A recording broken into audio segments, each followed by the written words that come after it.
Well, survey after survey shows American shoppers are in a sour mood as cost of living issues tighten budgets.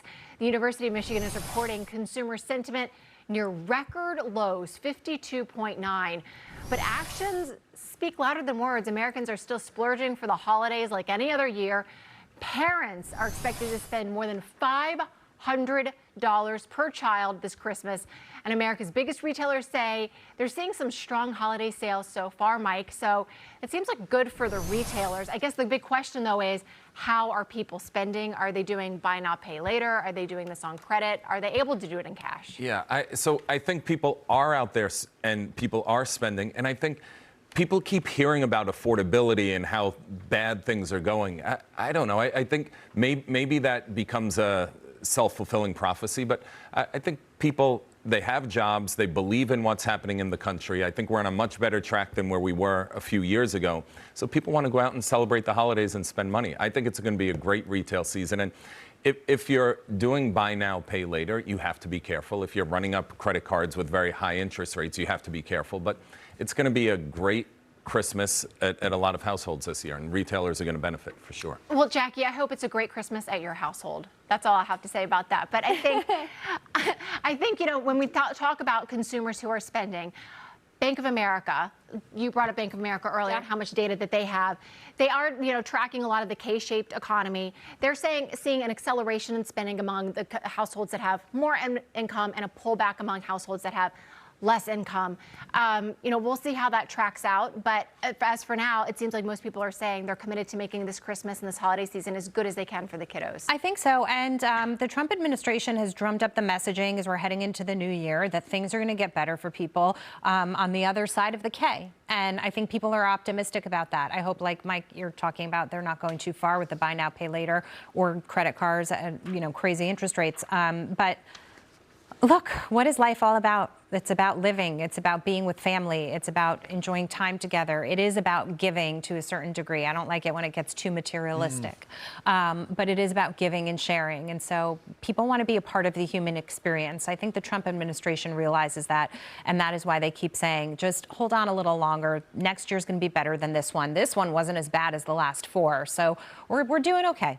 It's a little bit tricky to talk about it because it's hard to tell people it's better than what it seems because you don't want to act like you know better than what the lived experience is.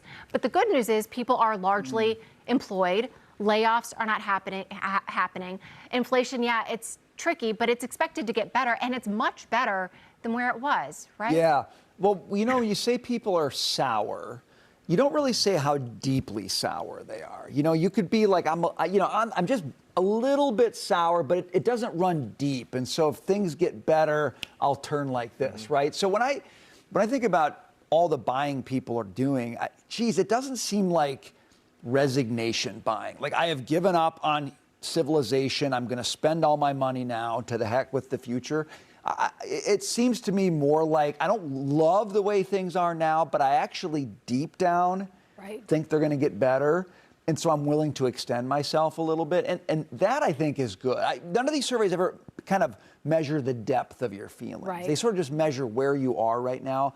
And I do think there's a sense like we might be on the precipice of things getting better, even if I don't love just how it is right at this moment. Two anecdotes. I was in Time Warner Center, Columbus Circle, Deutsche Bank Center now, whatever it's called.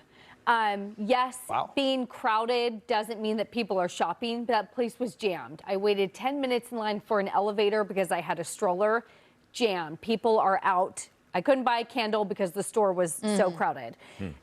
Other point, went to dinner afterwards for a family of 3, felt very expensive, and then I thought about it, and next time, instead of sitting and waiting and having to tip and everything, we could have done takeout and saved a little bit of money. So those are where, in my mind, I'm making compromises, where if I can't afford a full sit down, what are a few things I can do for a takeout where I then don't have to tip maybe a full 20%, which is an added charge. And so I think there's little things that people can do to make ends meet.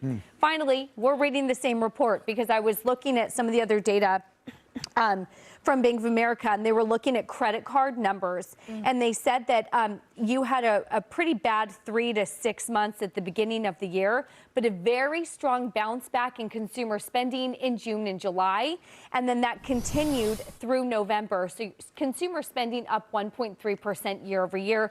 They think that that is set to continue. Why we talked about this low fire, no hire mode. Why do I feel so gross in that environment, but I'm still spending?